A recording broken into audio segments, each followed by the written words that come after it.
minute here to fill in the information that you've already shared with us. Some things were pretty clear that CEO trusts Owen the most. So Akash, if we could move 1 to between CEO and Owen. Vishesh, do you agree? Yeah. Okay, and then we also know that Owen and Alice, Rajiv, correct me if I'm wrong. Owen and Alice, we saw a negative relationship. Am I right? Yes.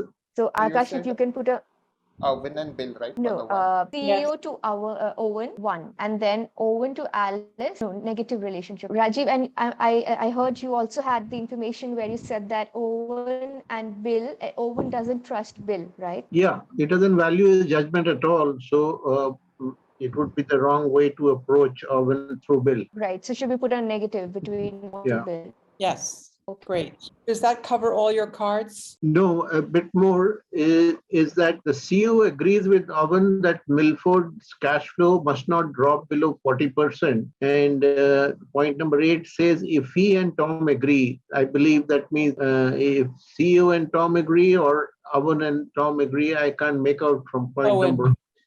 Okay, if Owen and Tom agree, Owen knows for certain that their opinion will determine a decision. So Tom is a key player in this to influence the decision, I believe. Owen also feels that when combined with other proposals, the Chromium project represents an unacceptable cash flow drain over the next 2 years. And if that's the main thing, basically, I think we need to get Tom. Tom actually is a key to influencing Owen, as I can see. So Yashesh, how about you? Can you share with us the cards that you have so that we can continue building our knowledge together? I think my card is all about Tom, so that will give you the insight on his view, findings, and thoughts. Talking about Tom, Tom has a very conservative approach. He found investing in new technology very risky. That's the background coming from, and he's aware that he's in the most close to the CEO after Owen. Second, talking about his presence, is looking at a healthy exit from the company in about 5 years. We think about his career and presence out there. Talking about his interest and beliefs in cash flow, he is the most interested in the Toledo plant project. So where, because him being conservative, as I mentioned earlier, the cash flow is the least, being 12% annually for 3 years. And nothing mentioned about Chromium though, but for the Tensile project, the cash flow being 20% annually for over 3 years. That's another point of risk which he finds. The reason why he is most up and sure about the Toledo plant. With regards to his relations with his peers, he's definitely, I think, not in very much agreement to Alice, finding that, she has her own career path and her own thinking, and he doesn't believe in Alice's way of working. As compared to Craig, he has deep trust and respect for him and his working. Great. So because we got some really important quantitative information from both of you. For example, I heard Vishesh, you say that the Tensile Strength project is going to cost 20% of cash flow year on year, right? Yes. And I also heard you say Owen and the CEO are expecting 14%. They want the Chromium project to be over 14% per year, but they don't think it's going to be. Is that, did I remember that correctly, or am I making that up? Yeah, they're firstly against the combining all the projects together because it will lead to a negative cash flow. Okay. The first 2 years, but and they want 40% cash flow coming in any case. Okay, so I think on the bottom of that slide, it says something like Owen and the CEO in green. They have that kind of lime green on the bottom. And basically they together don't want to spend more than 40% of cash flow any given year.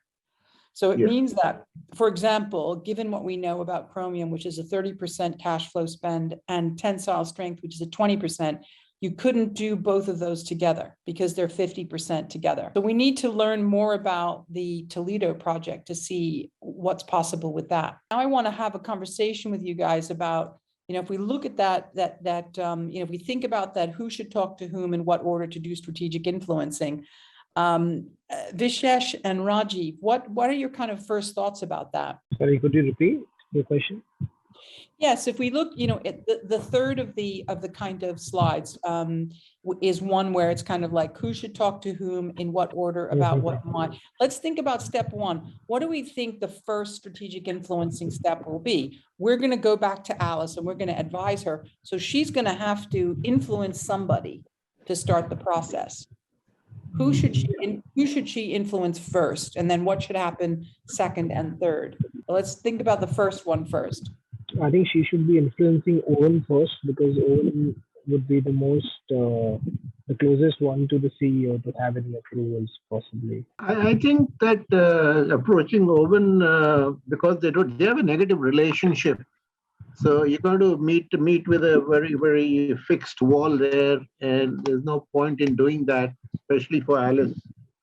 I think that you need to firstly win over Tom and Craig. Both these are priority because Tom does have a positive influence on the CEO. So, the Owen seems to be the person who should be tackled last, but he has to be tackled.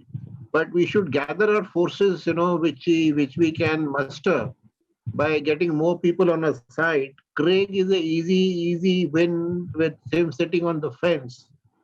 And perhaps, getting Tom onto our side may be more helpful. If I would be Alice, I would talk to Bill first because I have a positive relationship with Bill. I'm just visualizing if I go talk to Owen and we don't have a relationship that's based on trust, how would I be received when I talk to Owen about something that I am wishing for and I am wanting? Possibly. I was of the opinion that Alice could speak to Owen first because in this whole mix of whom trusting whom, somewhere the ice would have to be broken, and it would be if Alice would do it to Owen. Because his opinion being of the most value to the CEO, the reason why. So I completely get what you're reacting to, which is the fact that Owen is the guy who's got the best relationship with the CEO. He's the most powerful and influential with the CEO of all 5 of the direct reports. So I can see the attraction of that. But I think if we think about what Rajiv and Sanchi have said, which is that relationship between Owen and Alice is not a good one. In fact, I'm gonna amplify something that Rajiv said, which is that Owen actually thinks that Alice is the primary competitor to his getting the job as CEO. And he's desperate to get that job as CEO in 2 years because he's got 6 children in American universities, which cost like $50,000 per person each year. So it's like $300,000 a year of outgoings that he's got just to support his kids at university. And he's also supporting 2 sisters. So he desperately needs the money, and therefore he has to have that CEO job. And he doesn't trust her, and he thinks she's the primary competitor. So imagine that conversation of her trying to influence him about this plan. How do you think that would go?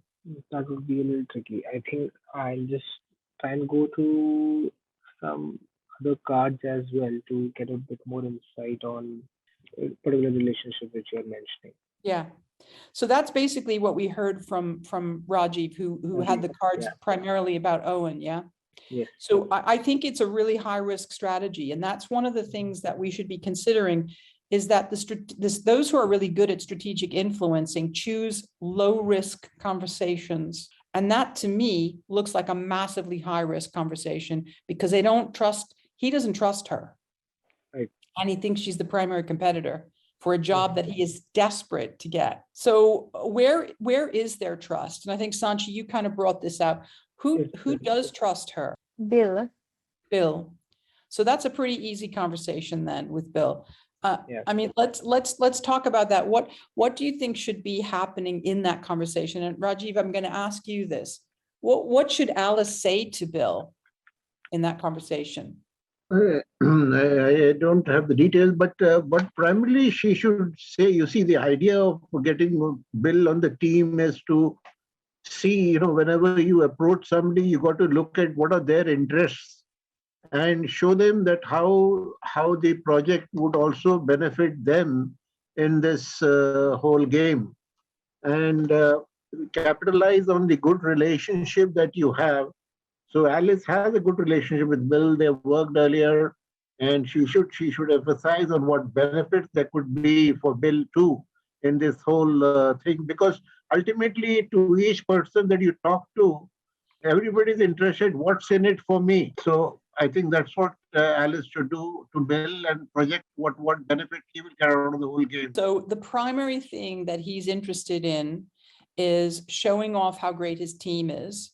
He was planning to do that with the tensile strength project, but if Alice actually says to him, listen, we're going to insource the tech for chromium, then he has a different project, but he can still show off how great his team is. So she's going to have to offer him that, the way in which you get the alignment between what she wants and what he wants. But he's going to have to give up tensile strength. And so part of what I think she can say to him is, listen, but if you put it off for 3 years, it's not going to have a negative impact on the company. And in 3 years, we're going to start getting a 20% return in the 4th year from chromium, which will actually pay for tensile. Our project can fund your project in the 4th year. She's also going to need for him to ask to speak to somebody, I think, as well. So yeah, following suit, Alice being talking to Bill. Bill has a great relation with Craig. I think that could be the second move up there, because Tom has a healthy relation with Craig,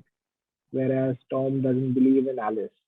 So the Okay, right way to get through Tom would be for Alice and Bill to next get in line with Craig. Yeah, I think that that's perfectly all right. If Bill can influence Craig, it seems all right to get him on because he's sitting on the fence. basically, to pick up on what he was talking about before, which is this idea of having to get alignment, like what is Craig going to get out of this?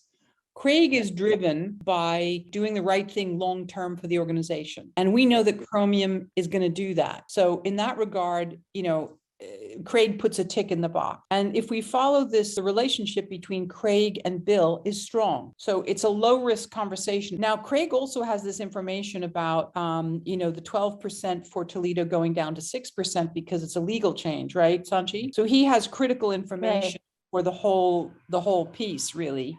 And I think Bill has to sort of alert him to the fact that this is why we can do Toledo as well as chromium, because the cost is going to be 50% of what we thought it was going to be. And so we can do 2 projects, 30% plus 6%, and still be below that level of the 40% cap that the CEO and Owen have put in place. Sanchi, you have the cards for Craig. So what's your perspective on all this? Yeah, I feel for the reason that Rajiv was suggesting, that Craig should be number 2 for sure. And 2 things that I agree. Actually, one thing that Rajiv said, one was that he is actually sitting on the fence kind of. So it's a good idea to probably go to him second through Bill. So that's one thing that I agree with. And then, of course, about working at Toledo plus chromium for the tax and legal case reduction that is going to happen through that. So I think I agree with both these 2 points. And I'm just going through my case card again in case I missed any information.